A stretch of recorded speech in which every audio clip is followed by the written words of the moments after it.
ತಪ್ಪಿಸಿ ಇಸ್ರಾಯೇಲನ್ನು ಸ್ವಸ್ಥ ಮಾಡಬೇಕೆಂದಿರುವಾಗ ಎಫ್ರಾಯೀಮಿನ ಅಧರ್ಮವೂ ಸಮಾರ್ಯದ ದುಷ್ಟತನವೂ ವ್ಯಕ್ತವಾಗುತ್ತವೆ.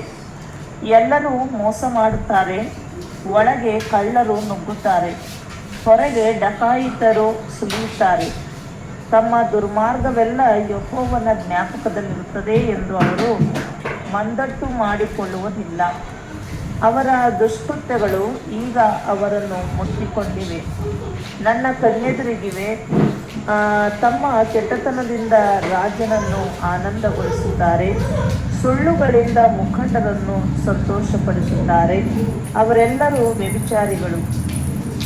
ರೊಟ್ಟಿಗಾರನು ಬೆಂಕಿ ಹೊತ್ತಿಸಿ ಉರಿಸಿ ಕಣಕವನ್ನು ನಾದಿದಾಗಿನಿಂದ ಹುಳಿ ಬರುವ ತನಕ ಮತ್ತಷ್ಟು ಉರಿಸದೆ ಹಾಗೆ ಬಿಟ್ಟಿರುವ ಒಲೆಗೆ ಸಮಾನರಾಗಿದ್ದಾರೆ. ಪ್ರಾರ್ಥನೆ ಮಾಡಿಕೊಳ್ಳೋಣ. ನಮ್ಮನ್ನು ಬಹಳವಾಗಿ ಪ್ರೀತಿ ಮಾಡಿರುವಂಥ ಜೀವಸ್ವರೂಪನಾದ ಕರ್ತನೆ, ನಾವು ನಿನ್ನ ಪಾದಗಳಾಡಿದ ಅವರಲ್ಲಿ ಬಂದಿದ್ದೇವಪ್ಪ ಕರ್ತನ ಅಂತೇಳಿ ಸಂಜೆ ಸಮಯದಲ್ಲಿ ದಯವಿಟ್ಟು ನಿಮ್ಮ ವಾಕ್ಯದ ಮೂಲಕ ನಮ್ಮೊಟ್ಟಿಗೆ ಮಾತನಾಡ್ರಿ, ನಮ್ಮನ್ನು ಬಲಪಡಿಸ್ರಿ. ನೀವು ತಾನೇ ಮಹಿಮೆ ಹೊಂದುವ ಹಾಗೆ ನಮ್ಮನ್ನು ನಡೆಸ್ಕೊಂಡು ಬರ್ರಿ ಕರ್ತನದರ ಅಪ್ಪ. ನಿನ್ನ ವಾಕ್ಯ ನಿಜಕ್ಕೂ ಯಾವ ಕರ್ತನೆಯ ಬಾಯಿ ಕತ್ತಿಗಿಂತಲೂ ಹದ್ದವಾದದ್ದು, ಎಷ್ಟೋ ಬಲಿಷ್ಠವಾದದ್ದು. ನೀನು ತಾನೇ ಮಾತನಾಡಿ ನಿನ್ನ ಸ್ವರ ಕೇಳಿಸ್ಕೊಂಡು ನಿನಗಾಗಿ ನಾವು ಜೀವಿಸಬೇಕು ಅಂತ ಹಂಬಲ ದಾಹ ನಮಗೆ ಉಂಟು ಮಾಡಿ ಅಂತ ಕೇಳ್ತೇನೆ. ಮತ್ತು ನಾವರ್ತಿ ಪರಿಶುದ್ಧಾತ್ಮ ನಿಮಗಿನ ಸಮಯ ನಿನ್ನ ಕೈಯಲ್ಲಿ ಕೊಡ್ತೇನೆ. ಯೇಸುವಿನ ನಾಮದಲ್ಲಿ ಬೇಡದನ್ನೇ ಕರ್ತೇನೆ, ಆಮೇಲೆ. ದೇವರ ವಾಕ್ಯದಲ್ಲಿ ನಾವು ನೋಡುವ ಹಾಗೆ ಈ ವಾಕ್ಯ ಭಾಗದಲ್ಲಿ ನಾವು ನೋಡ್ತೇವೆ ಅಂದರೆ ಫಸ್ಟ್ ಚಾಪ್ಟರ್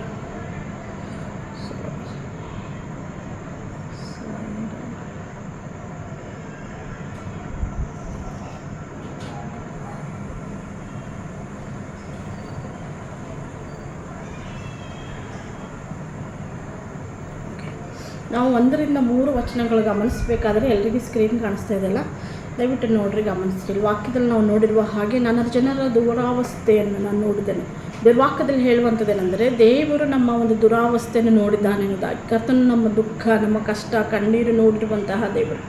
ಇಲ್ಲಿ ನಾವು ನೋಡ್ತೇವೆ ಈ ಒಂದು ಇದರಲ್ಲೇನಂತಂದರೆ, ಕರ್ತನು ಬಯಸುವಂಥದ್ದೇನೆಂದರೆ ನನ್ನ ಜನರು, ನಾವು ಆತನ ಜನರಾಗಿದ್ದೇವೆ. ಮೊದಲನೇದಾಗಿ ಆತನು ಹೇಳುವಂಥ ಮಾತೇನೆಂದರೆ, ನನ್ನ ಜನರು ಆ ಒಂದು ಕೆಟ್ಟದಾದಂಥ ದುರಾವಸ್ಥೆಯಲ್ಲಿ ಬಿದ್ದಿದ್ದಾರಲ್ಲ, ಅವರನ್ನು ಆ ದುರಾವಸ್ಥೆಯನ್ನು ನಾನು ತಪ್ಪಿಸಬೇಕು, ಕಾಪಾಡಬೇಕು ಎಂದಾಗ ದೇವರು ಆಲೋಚಿಸಿಕೊಳ್ಳುವಾಗ ದೇವ್ರ ವಾಕ್ಯ ಹೇಳ್ತದೆ, ನನ್ನ ಜನರು ದುರಾವಸ್ಥೆಯಲ್ಲಿ ಬಿದ್ದಿದ್ದಾರಲ್ಲ, ಇವರನ್ನು ತಪ್ಪಿಸಬೇಕು, ನಾನು ಕಾಪಾಡಬೇಕು, ಇವರನ್ನು ಹೇಗೋ ಅವರನ್ನು ನಡೆಸಬೇಕಂತ ಹೇಳಿ ಕರ್ತನ ಆಲೋಚನೆ ಮಾಡಿಕೊಳ್ಳುವಾಗ ಆತನ ದೃಷ್ಟಿಗೆ ಕೆಲವೊಂದು ವಿಷಯಗಳು ಬೀಳುವಂಥದ್ದು ನಾವು ನೋಡ್ತೇವೆ. ದೇವ್ರ ವಾಕ್ಯದಲ್ಲಿ ನಾವು ಗಮನಿಸ್ತೇವೇನಂತಂದರೆ, ಆತನ ದೃಷ್ಟಿಗೆ ಏನಂದರೆ ಎಫ್ರಾಯಿಮ್ ಮಾಡುವಂಥ ಅಧರ್ಮ, ಸಮರ್ಯ ಮಾಡುವಂತಹ ದ್ರೋಹ, ಇದೆಲ್ಲ ಕರ್ತನಿಗೆ ವ್ಯಕ್ತವಾಗ್ತಲಿದೆ. ಈ ದಿನದಲ್ಲಿ ಕರ್ತನು ನನ್ನನ್ನು, ನಮ್ಮೆಲ್ಲರನ್ನ ಆಶೀರ್ವಾದ ಮಾಡೋದಕ್ಕೆ ಇಷ್ಟಪಡುವಂತಹ ದೇವರು, ನಮ್ಮ ದುರಾವಸ್ಥೆಗಳಿಂದ ನಮ್ಮನ್ನು ಬಿಡಿಸೋದಕ್ಕೆ ಇಷ್ಟಪಡುವಂತಹ ದೇವರು. ಅದಕ್ಕೆ ದೇವರು ಅನೇಕ ಈ ಅಧ್ಯಾಯದಲ್ಲಿ ಎಷ್ಟೊಂದು ಉದಾಹರಣೆಗಳು ಕರ್ತನು ಕೊಟ್ಟರು ಅಂತ ನಾವು ನೋಡ್ತೀವಿ. ಅದಕ್ಕೆ ವಾಕ್ಯದಲ್ಲಿ ಹೇಳ್ತಿದ್ದೇನೆಂದರೆ, ಆತನ ಬಿಡಿಸಬೇಕೆನ್ನುವಂಥ ಸಂದರ್ಭದಲ್ಲಿಯೇ ಆತನ ಮುಖದ ಎದುರುಗಡೆ ದೇವ್ರ ವಾಕ್ಯದಲ್ಲಿ ಹೇಳುವ ಹಾಗೆ ಆತನಿಗೆ ನಮ್ಮ ಒಂದು ಪಾಪಗಳು ಆತನ ಮುಖದ ಎದುರುಗಡೆ ಬರುವಂಥದ್ದು ನಾವು ಗಮನಿಸ್ತೇವೆ.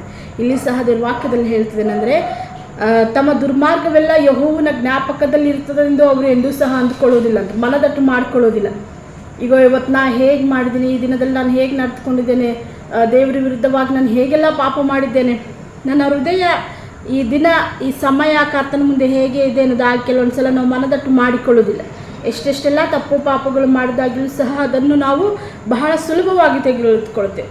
ನಾವು ಕೆಲವು ಸಲ ಏನು ನೆನೆಸ್ತೇವೆ ಅಂದರೆ, ಕರ್ತನ ಅದನ್ನು ಗಮನಿಸಲಿಲ್ಲ ಅಂದಾಗಿ. ಆದರೆ ದೇವ್ರ ವಾಕ್ಯದಲ್ಲಿ ನೀವು ಗಮನಿಸುವುದಾದರೆ, ದೇವ್ರ ವಾಕ್ಯ ನೀವು ಬಹಳ ಸೂಕ್ಷ್ಮವಾಗಿ ಒಂದೊಂದು ವಚನ ಆಗಿರ್ಬೋದು, ಈ ರೀತಿಯಾಗಿ ನೀವು ಅಧ್ಯಯನ ಮಾಡುವಾಗ ಪ್ರಾಮುಖ್ಯವಾಗಿ ನೀವು ಗಮನಿಸಬೇಕಾದದ್ದೇನೆಂದರೆ, ದೇವರು ಬಹಳ ಸೂಕ್ಷ್ಮವಾಗಿ ಗಮನಿಸುವ ಆತನು, ಬಹಳ ಸೂಕ್ಷ್ಮವಾಗಿ ಆತನು ತಿಳಿದುಕೊಳ್ಳುವ ಆತನು.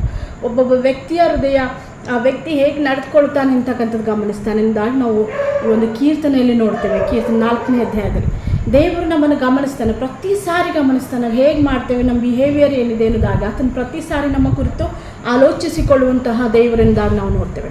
ಅದಕ್ಕೆ ಇಲ್ಲಿ ವಾಕ್ಯದಲ್ಲಿ ಹೇಳ್ತಿದೆ, ಎಷ್ಟೆಲ್ಲ ನಾವು ತಪ್ಪು ಮಾಡಿದಾಗಲೂ, ಎಷ್ಟೆಲ್ಲ ತಪ್ಪಾಗಿ ನಾವು ನಡೆದುಕೊಂಡಾಗಲೂ, ಗರ್ವದಿಂದ ಅಹಂಕಾರದಿಂದ ವರ್ತಿಸಿದಾಗಲೂ ಕೆಲವು ಸಲ ನಾವು ಏನು ನೆನೆಸ್ತೇವೆಂದರೆ, ಆ ದಿನಗಳಲ್ಲಿ ಆ ಸಮಯದಲ್ಲಿ ನಾನು ಏನೂ ಸಹ ಮಾಡಿದ್ದೇನಲ್ಲ, ಅದು ಅದಾಗಲೇ ಮರೆತು ಹೋದರು ದೇವರು ಎಂದಾಗಿ. ಆದರೆ ಕರ್ತನ ಅದಾಗಲೇ ಮರೆತು ಹೋಗಿಲ್ಲ, ಅದನ್ನು ನೆನಪು ಮಾಡ್ಕೊಂಡಿದ್ದಾನೆ, ಅದನ್ನು ತನ್ನ ನೆನಪದಲ್ಲಿ ಇಟ್ಟುಕೊಂಡಿದ್ದಾನೆ ಅಂತ ವಾಕ್ಯ ಹೇಳ್ತದೆ.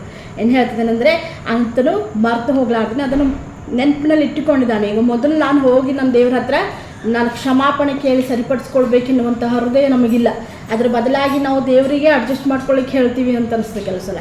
ಇಲ್ಲಿ ವಾಕ್ಯ ಹೇಳ್ತದೆ, ನಮಗೆ ಒಂದು ಮನದಟ್ಟು ಏನು ಮಾಡ್ಕೊಳ್ಬೇಕಾಗಿದೆ ಅಂದರೆ, ದೇವರು ನಿನ್ನ ಪಾಪವನ್ನು ನೋಡಿದ್ದಾನೆ. ದೇವರು ನಿನ್ನ ದಿನನಿತ್ಯದ ಜೀವಿತದಲ್ಲಿ ನಾನು ನಡೆದುಕೊಳ್ಳುವಂತಹ ರೀತಿ, ನಾನು ಮಾತಾಡುವಂತಹದ್ದು, ನಾನು ಆಲೋಚನೆ ಮಾಡುವಂಥದ್ದು ಎಲ್ಲವೂ ಆತನು ಪರಿಶೀಲಿಸಿ ಗಮನಿಸಿದ್ದಾನೆ. ನಾವೇನೂ ಆತನಿಗೆ ಹೇಳುವ ಹಾಗಿಲ್ಲ. ಅದಕ್ಕೆ ವಾಕ್ಯ ಹೇಳ್ತದೇನಂತಂದರೆ, ಕೆಲವೊಂದು ದುರ್ಮಾರ್ಗಗಳು ಕೆಟ್ಟದಾಗಿ ನಾವು ನಡೆದುಕೊಂಡಂಥದ್ದು ಆತನ ಮುಂದುಗಡೆ ಇದೆ. ಆತನ ನೆನಪು ಮಾಡ್ಕೊಳ್ತಾನೆ ಅಂತಕ್ಕಂಥದ್ದು ಮೊದಲು ನಾವು ನೆನಪಿಗೆ ತಂದುಕೊಂಡು, ದೇವರೇ ಅದನ್ನು ಕ್ಷಮಿಸಿಬಿಡು, ನಾನು ಇನ್ನೊಂದು ಸಲ ತಪ್ಪು ಮಾಡೋದಿಲ್ಲ, ಇನ್ನೊಂದು ಸಲ ಇಂಥ ದ್ರೋಹಗಳು ಮಾಡೋದಿಲ್ಲ ಎಂದು ಆ ಕರ್ತನ ಮುಂದೆ ಹೇಳೋದಾದರೆ ಅದು ಸರಿಯಾಗಿರ್ತದೆ. ಅದರ ಬಿಟ್ಟು ನಾವೇನು ಮಾಡ್ತೀವಿ ಅಂದರೆ, ಈಗ ಅದೆಲ್ಲ ಸಹಗಳವಾಗಿ ನಾವು ತೆಗೆದುಕೊಂಡು ದೇವರ ಹತ್ರ ನಾವು ಹೋಗೋರಾಗಿದ್ದೀವಿ. ಅದಕ್ಕೆ ದೇವರ ವಾಕ್ಯ ಹೇಳ್ತದೇನೆಂದರೆ, ಆತನು ಜ್ಞಾಪಕ ಮಾಡು